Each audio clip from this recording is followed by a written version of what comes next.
सबसे पहले भोजन सुधारो, अल्पाहार करो, नींद सुधारो। नींद सुधारने का मतलब 5 घंटे या 6 घंटे जो टाइम रखो वो रात्रि में होना चाहिए और ब्रह्म मुहूर्त में उठना चाहिए। अगर स्टेप बाय स्टेप चलना चाहती हो तो पहले भोजन सुधारो। आपका भोजन सात्विक होना चाहिए, पवित्र होना चाहिए और धर्म के द्वारा कमाए हुए धन से होना चाहिए। दूसरा, आप अपनी नींद सुधारो। नींद में 6 घंटे सोने को होने चाहिए।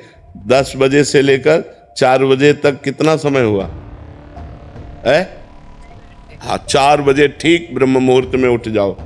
अगर आपको ठीक चलना है, भजन करना है, तो ये 7, 8, 8 बजे तक जो 9 बजे तक सोते हैं, ये स्टेप बाय स्टेप भजन कर पाएंगे। इनका जीवन ही व्यर्थ है। सूर्य भगवान उदय हुए और जो सैया में सो रहा है उसकी आयु, श्री, कीर्ति, बुद्धि सब नष्ट हो जाती है।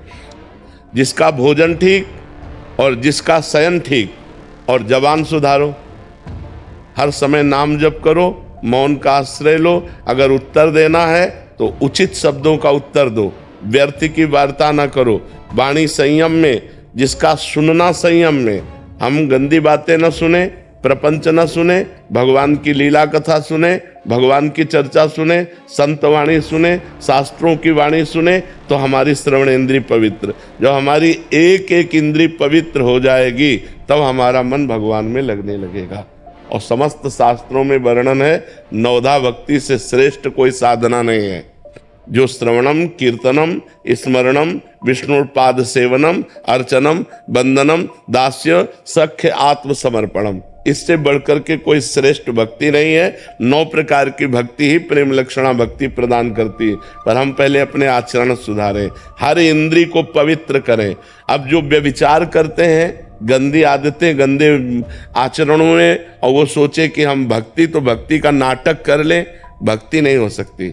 भक्ति होती है पवित्र इंद्रियों के द्वारा। अब जो गंदी बातें देखेंगे मोबाइल में, गंदे आचरण करेंगे, गंदा भोजन पाएंगे, होटलों का भोजन पाएंगे, मनमानी जागे, मनमानी सोए, मनमानी आचरण करें, अध्यात्म नहीं हो सकता। वो मनमानी आचरण उनको नरक दुर्गति की तरफ ले जाएगा, भगवान की प्राप्ति की तरफ नहीं ले जाएगा।